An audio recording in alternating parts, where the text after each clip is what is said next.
करूंगा कि अपना आशीर्वाद इस देके बुलेटिन में हमें आप सभी का स्वागत, बंधन, मोहन जैन अभिनंदन। यादव। आइए नजर डालते हैं इस वक्त की बड़ी खबर पर। इस वक्त की बड़ी खबर भोपाल से आ रही है, मुख्यमंत्री निवास से। मुख्यमंत्री निवास में भोपाल में आयोजित क्षमा माड़ी महामहोत्सव कार्यक्रम दौरान मुख्यमंत्री मध्य प्रदेश डॉक्टर मोहन यादव जी ने क्या कुछ कहा, आइए सुनते हैं उन्हीं की जुबानी। खास रिपोर्ट केडी न्यूज।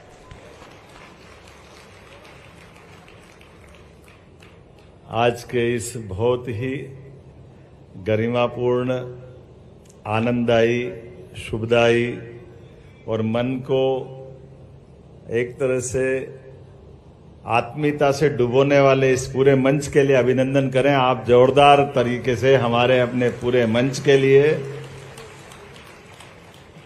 खजुराहो के यशस्वी सांसद और भारतीय जनता पार्टी प्रदेश के अध्यक्ष श्रीमान विष्णुदत्त शर्मा जी हमारे बीच मौजूद हैं, मैं उनका भी अभिनंदन करता हूं।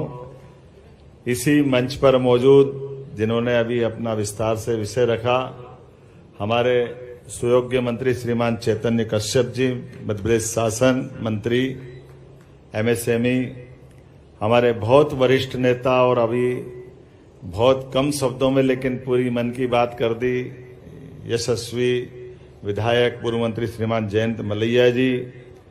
इस अवसर पर मेरे अभिन्न मित्र जावत के विधायक पूर्व मंत्री श्रीमान ओम सकलेचा जी, हमारे पूर्व मंत्री माननीय सुरेंद्र पटवा जी, सागर से विधायक और मुझे समय समय पे लगातार इन सारी बातों से जोड़ने वाले मेरे मित्र श्री शैलेंद्र जैन जी, कॉलेज के समय के मेरे साथी उज्जैन उत्तर के सुयोग्य विधायक श्री अनिल जैन कालूहेड़ा जी, इस अवसर पर निवाड़ी के विधायक इनके ही नाम राशि मेरे मित्र श्री अनिल जैन निवाड़ी विधायक, बहुत भोले भंडारी लेकिन शिवपुरी से हमारे योग्य विधायक देवेंद्र जैन जी, आपका भी स्वागत है। श्री दिनेश जैन बॉस मेरे साइंस कॉलेज के साथी, हमारे बहुत अच्छे विधायक हैं महिदपुर के दिनेश जैन जी, मंदसौर के विधायक विपिन जैन जी, हमारे पूर्व मंत्री शरद जैन जी, इस अवसर पर मौजूद भाजपा के प्रदेश मंत्री और जिनने पूरी रचना रूपरेखा बनाई मेरे मित्र राहुल कोठारी जी, हमारे कोषाध्यक्ष जिनकी बारीक निगाह हमारे सारे कामों के खर्चों के व्यवस्था पे रहती है, अखिलेश जैन जी। इस अवसर पर टीनू जैन जी, टीनू का नाम टीनू नहीं दीपक जैन है ना, टीनू घर का नाम है, योगेश मेहता जी, मनोज जैन जी, राजेश तातेड़ जी, राजेश जैन जी प्रांत मंत्री विश्व हिंदू परिषद, सुनील जैन जी, कांतिलाल जैन चत्तर जी, मुकेश राका जी, अशोक जैन चायवाला जी, ओम जैन जी पूर्व फार्मेसी काउंसिल के चेयरमैन। मेरे नाम के साथ किसी ने अच्छे से संबंध किया और मुझे बताया कि मेरा सरनेम भी, तो मैं उस बात के लिए धन्यवाद भी देता हूं लेकिन मैं और संशोधन कर देता हूं कि मैं जैन के साथ उज्जैन से हूं। मैं और उज्जैनी की सनातन परंपरा में उज्जैनी का नाम उज्जैन नहीं है, ये उज्जैनी है, उत्कर्ष की नगरी है और ये जैन परंपरा को भी मानने वाली नगरी हजारों हजार साल से। और केवल एक जगह नहीं, हम सब सौभाग्यशाली हैं, हमारे अपने पूरे दर्शन को, भारतवर्ष के दर्शन को कोई समझेगा तो वो हमारे इस जैन धर्म की, भगवान महावीर स्वामी की, सभी तीर्थंकरों की हमारी वो उज्जवल परंपरा को पालन करने वाला हमारा भारतवर्ष है, जिनके कारण से कभी कोई ये समझेगा तो उसको कठिन जाएगा। कोई भी देश अपने अस्तित्व को लेके जब आगे बढ़ता है तो वो हमेशा मार्ग से भटकने के उसके एहसास होते हैं, और मार्ग से भटकने के कारण क्या होते हैं, जब देश अपनी उन्नति करता है, प्रगति करता है, समर्थ बनता है, सक्षम बनता है, तो सक्षम समर्थ बनते ही उसकी दिशा भटकने के रास्ते चालू होते हैं। वो रास्ते कैसे निकलते हैं? वो अपनी सीमा उल्लंघन करता है, दूसरे पे आक्रमण करके उसको अपने देश के अधीन बनाना चाहता है, दूसरे पे आक्रमण करके वो अपनी संस्कृति को लादना चाहता है, दूसरे को मिटा करके वो अपनी ताकत को दिखाना चाहता है। ये कई कई देशों में हजारों हजार साल से ये परंपरा चलती है। जब कोई भी ताकत बनती है, कोई शक्ति बनती है, तो शक्ति की परीक्षा इसी बात में है कि वो सहअस्तित्व का भावना लाती है या वो शक्ति का दुरुपयोग की तरफ बढ़ती है। मुझे गर्व है हमारा देश हमेशा अपनी शक्ति का सदुपयोग करने की दिशा में बढ़ता है और उस भाव में हमारा दर्शन छिपा हुआ है। ये भाव उसी बात में आ जाता है। भारत शक्ति संपन्न तो बनना चाहता है, भारत अपने देश के नागरिकों का भला करना चाहता है, भारत अपने देश के अंदर उन सारी बातों को स्थापित करना चाहता है जो जिसके कारण से वो श्रेष्ठतम देश में शामिल हो जाए। लेकिन हमें गर्व तो तब होता है, इतना शक्ति संपन्न होकर भी यशस्वी प्रधानमंत्री के नेतृत्व में रूस और यूक्रेन के बीच जाकर के छाती ठोक करके शांति का संदेश देता है, तो हमारा देश अपने आप धन्य होता है। सच्चे अर्थों में ये हमारे उस भाव की लेकर चलने की ध्वजावाहक हमारे देश का नेतृत्व, हमारे देश का सबसे बड़े पद पे सुशोभित करने वाले यशस्वी प्रधानमंत्री इस भाव से सच्चे अर्थ में महावीर स्वामी के उस उदात्त विचार को ले जाते हैं, हम तब धन्य हो जाते हैं। और न केवल उस समय घटनाक्रम देखें, हजारों साल से हमारे इस देश के अंदर बड़े बड़े हमारे देश के शासक हुए हैं, लेकिन सभी शासकों ने एक नियम का पालन किया। वो नियम क्या है? वो नियम है जियो और जीने दो। इस भाव को लेकर के चलते, ये परंपरा हमारी है। हमने कभी किसी देश पे आक्रमण नहीं किया, हमने कभी किसी देश को गुलाम नहीं बनाया। ये दर्शन रोम रोम में अगर कहीं समाया है तो 200 से ज्यादा देश में एकमात्र देश भारत है, जहां सभी तीर्थंकरों ने आशीर्वाद दिया है, हमारे सभी देवी देवताओं ने आशीर्वाद दिया। इसीलिए कदम कदम पर हमको वो उदाहरण भी मिलते हैं। जैसे क्षमा की बात जब आएगी तो क्षमा हमेशा आमतौर पर थोड़ा सा उसका रूप दुनिया में अगर दिखाई देगा तो छोटे आदमी हाथ जोड़ते दिखाई देते हैं। जो समर्थ है, सक्षम है, वो तो इतने अहंकार में रहते हैं कि ठीक से हाथ जोड़ने वाले की तरफ आंख उठा के देखते भी नहीं। उसकी तरफ, वो अपनी तरफ से उसको ऐसा एहसास कराते कि वो हाथ जोड़ने वाला हीनता से ग्रसित हो जाए। उसके मन के भाव को समझने के बजाय ये अहंकार और विनम्रता के बीच का जो परस्पर अंतर है, सच्चे अर्थों में यहीं आकर के हमारी अपनी दृष्टि का बदलाव चाहिए।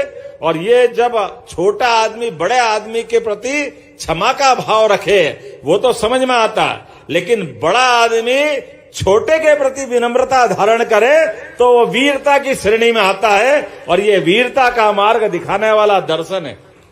सच्चे अर्थों में वीर से महावीर का मार्ग अगर कोई है तो ये हमारी क्षमा वाणी पर्व का आयोजन है। ये हमको गौरवान्वित करता है। जो समर्थ है, शक्तिशाली है, शक्ति संपन्न है, उसके अंदर भी ये संस्कार आ जाए। ये संस्कार हमको अपनी धाराओं से मिलता है। इसलिए हमारे चाहे दिगंबर समाज का हो, चाहे श्वेतांबर समाज का हो, अभी मैं तालमेल मिलाने का प्रयास कर रहा था। ये बड़ा आनंद का विषय, थोड़ा विनोद का जरूर हो सकता है।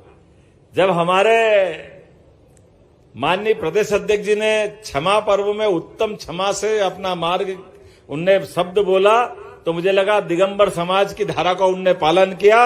और जब प्रधानमंत्री मिच्छामि दुक्कड़म कहा तो ये दोनों धारा मिलाने का काम हुआ। ये आनंद आया है।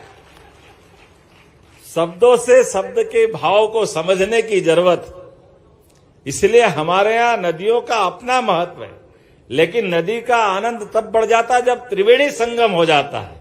सब धाराएं मिलकर के एक धारा का जो मजा लेते हैं, उसका जो आनंद आता है, उस आनंद में हम आज सराबोर हैं। बोलने के लिए तो बहुत सारी बातें, लेकिन हम बोलने से ज्यादा आचरण में धारण करने वाले मार्ग पे चलने वाले लोग। किसकी नाम लो, किसकी बात करो। हर एक आचार्य ने जिस भी मार्ग से हमको लेकर आगे बढ़ने का रास्ता दिखाया, स्वयं ने पहले धारण किया, स्वयं ने रोम रोम में समाया। और बड़ा कठिन होता है अपने घर को छोड़ना, लेकिन घर को छोड़ना तो छोड़ना, घर को छोड़ते छोड़ते अपने दिनचर्या के अंदर जो न्यूनतम जरूरतें भी है, मैं आचार्य विद्यासागर जी के उस व्रत को याद करता हूं जिसके बलबूते पर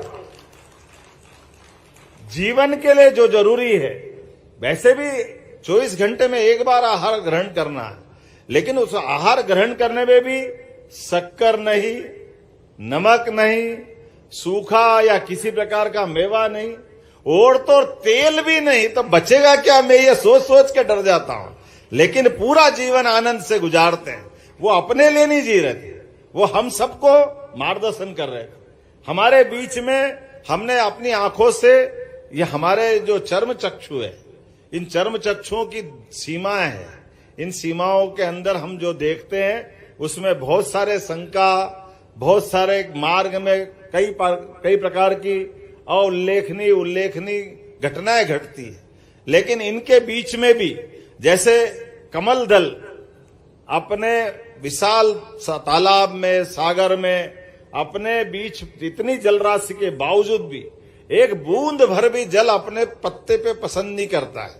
इस भाव से जीना अगर कहीं मिलता है तो हमारे जैन संतों के माध्यम से मिलता है। हमारा सबका सौभाग्य जो जीते जी कमल दल के समान, कितनी भी बुराइयां हो, कितनी भी गंदगी हो, कितने भी अलग प्रकार के वातावरण हो, ऐसे में अपने आप को जैसे ही सूर्योदय होता है, जैसे कमल पुष्प खिल करके आनंद देता है, ऐसी वो अपनी पखड़ी पखड़ी निखार करके हमको जीने की प्रेरणा देते हैं, आनंद में डुबो देते हैं, हमें मार्ग में बढ़ने का संबल और सहारा देते हैं। हमारा सौभाग्य है आज के इस अवसर पर, जब उत्तम क्षमा, मिच्छामि दुक्कड़म, सबसे क्षमा, सबको क्षमा, लंबी बातें कर सकते हैं, लेकिन इसको कहां कहां से देखेंगे। हमारी परंपरा है, हम तो उस संस्कृति के लोग हैं जो सो करके भी उठते हैं तो पृथ्वी माता पे भी अगर पैर रखते तो पहले क्षमा मांगते हैं, हे मां क्षमा करना, हमारी मजबूरी है, लेकिन आप बालक समझ के हमको निभा लेना। ग्वाला दूध निकालेगा, दूध निकालने में अपने लिए वो जब दूध निकालता है तो गौमाता से क्षमा मांगता है कि मां मैं दूध ले रहा हूं, लेकिन आपके बछड़े का भी रख रहा हूं, ले भी मैं बड़ा बछड़ा हूं, मेरे परिवार की तरह से आपसे मैं कुछ पाना चाहता हूं, मुझे क्षमा करना है। वो अपने अंश में से निकाल कर देने वाले अंश के साथ वो हमको आशीर्वाद देती है। इसलिए 33 करोड़ देवी देवता का वास अगर किसी में माना गया है तो गौमाता के साथ माना गया है, जो हमारी माता से भी उच्च स्थान धारण करती है। इसलिए सभी प्रकार के जीवों में हम गौमाता को देख करके हमारी संस्कृति को समझ सकते हैं। और इसीलिए जब हमारी सरकार बनी, कुछ निर्णय हमने किए, जो निर्णयों को मैं दोहराना तो नहीं जाऊंगा, लेकिन याद दिलाना चाहूंगा। हमने अपने सबने देखा, जब हम अपने इस पूरे भारतवर्ष के परिप्रेक्ष्य में देखते हैं तो हम अपने अपने तरह से जीवन जीते हैं, और जो हमारा मार्ग है वो किसी को दबाने का तो नहीं है, लेकिन किसी को दबाने के साथ साथ शासन का एक अपना धर्म भी है। शासन इस बात को भी देखे कि हाँ, मैं अपने सब वर्ग की सम्मान करने के भाव से शासन चलाना चाहता हूं। तो सब वर्ग की जब बात करता हूं तो एक बड़ा वर्ग ऐसा है जो खुलेआम मांस मछली बेचने का विरोध करता है, तो इनकी दुकानें कैसे चल सकती है, उनका अपना नियत स्थान होगा, वो खुलेआम तो नहीं बिकेगी। ये हमारी सरकार के निर्णयों में हमने प्रमुख निर्णय धारण किया था। हम मना नहीं कर रहे, जिसका भक्षण है वो भक्ष करे, वो जिनका भोजन है वो धारण करे, लेकिन जो इसको नहीं मानता, जो नहीं खाता है, जबरदस्ती उसके सामने क्यों खटाखट होना, इस व्यवस्था को कैसे बर्दाश्त कर सकते, ये तो नहीं हो सकता है। और वो कानून सम्मत है, उसमें कोई नया कानून नहीं लगाया, कानून का सिस्टम है। और अब तो फूड सेफ्टी नियम और अच्छे आ गए, जिसके आधार पर उनका अपना स्थान, उनको रखने के तरीके, तो कानून का पालन कराने के लिए, कानून के लिए तो हमने शपथ ली है। और काहे के लिए सरकार, काहे के लिए होती है सरकार? का मतलब ही है संविधान प्रदत्त अधिकारों के साथ उपयुक्त नियमों के आधार पर शासन और प्रशासन के बीच वो सब सुव्यवस्था स्थापित करे जो उसको दी गई है, और उस ताकत का इस्तेमाल करने के लिए हमने इसी सुमार्ग पर चलने का निर्णय किया है। मुझे इस बात का और आनंद है, कई सारी बातें कह सकता हूं, लेकिन चूंकि बात दोबारा दोहराना चाहता हूं, भारत सरकार के माध्यम से सागर में मेडिकल कॉलेज जो खुलने वाला उसकी मंजूरी आ गई है। आचार्य विद्यासागर जी के नाम पर हमने इस मेडिकल कॉलेज को रखने की घोषणा की। और केवल हम सागर की बात नहीं कर रहे, हमारे यहाँ कोविड के कठिन काल में आयुर्वेद के ऊपर कितना भरोसा अपने देश का था। जब एलोपैथिक फेल हुई थी तब आयुर्वेद के काढ़ों से शुरुआत में, बाद में टीके लगे, बाद में दवाई इजाद हुई। शुरू में तो आयुर्वेद से बचे थे, एलोपैथिक हो होम्योपैथिक हो, सब लोगों ने आयुर्वेद के काढ़ा लिया था। और हमारे यहाँ तो भाग्य से मध्य प्रदेश के अंदर इतनी वन औषधियां हैं, इतनी प्रकार की परंपरा ने दवाइयां दी है, इसका सबका सदुपयोग आयुर्वेद के माध्यम से होता है। तो हमने अपने सभी संभागों के अंदर आयुर्वेदिक कॉलेज खोलने की घोषणा की है। मुझे इस बात का गर्व है, हमारे आयुर्वेदिक भी खुलेंगे, एलोपैथिक भी खुलेंगे। मैं इसी सत्र में 3 मेडिकल कॉलेज, नीमच मंदसौर से भी लोग आए और सिवनी से भी आए। अगले महीने आपके तीनों कॉलेज का लोकार्पण होने वाला, मैं बधाई देना चाहूंगा नीमच मंदसौर और पूरे प्रदेश वासियों को। 3 मेडिकल कॉलेज एक साथ हमारे यशस्वी प्रधानमंत्री के नेतृत्व में हमको मिल रहे हैं। मैं आज के इस अवसर पर एक चीज की जरूर घोषणा करना चाहूंगा। भारतीय जनता पार्टी के हमारे प्रदेश अध्यक्ष बैठे हैं और विधानसभा चुनाव के पहले हमने एक संकल्प लिया था कि जब हमारी सरकार बनेगी तो हम जैन कल्याण बोर्ड का गठन करेंगे। तो मैं आज उस जैन कल्याण बोर्ड के गठन करने की घोषणा करता हूं।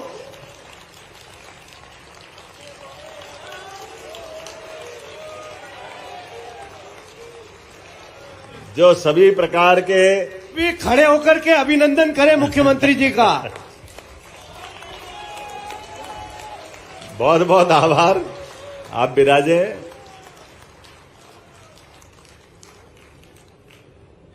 एक और घोषणा कर रहा हूं।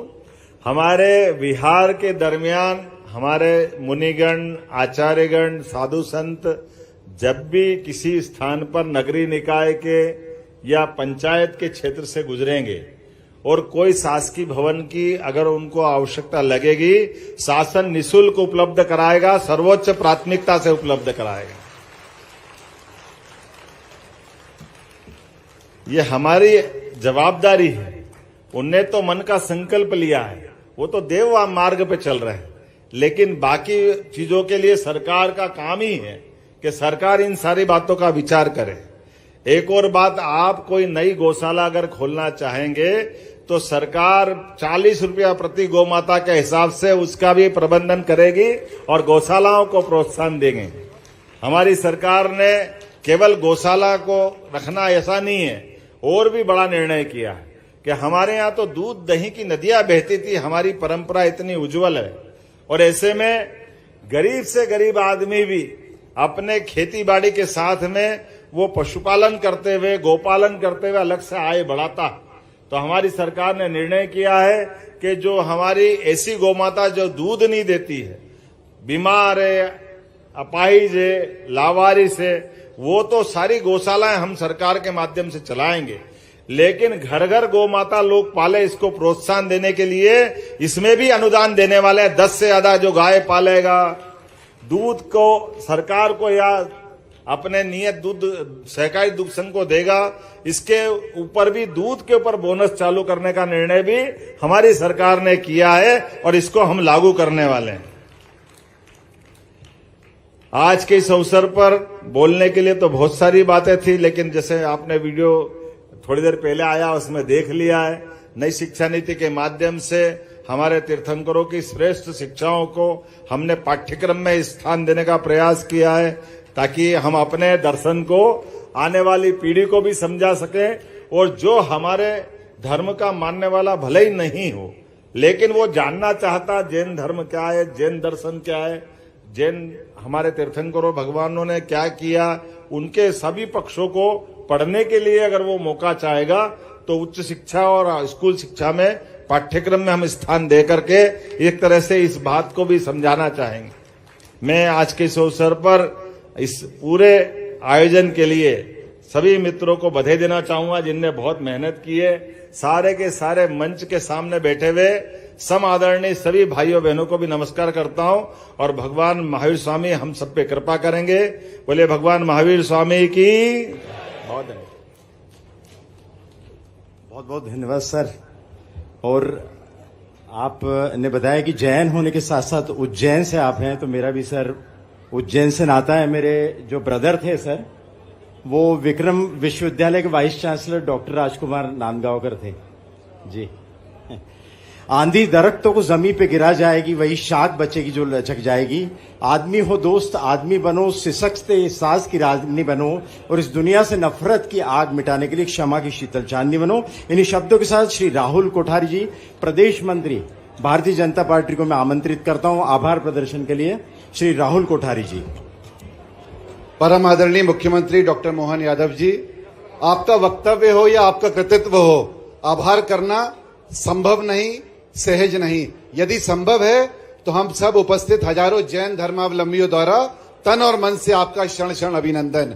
माननीय मुख्यमंत्री जी के शासन में हम सुशासन और अनुशासन ही नहीं, जिन शासन को भी परिलक्षित होते तो देख रहे हैं। इसलिए वादा हमारे जैन समाज का भी है कि आपने हमें घर में स्थान दिया है, आपने हमें घर में स्थान दिया है। जैन समाज सदैव आपको अपने हृदय में स्थान देगा।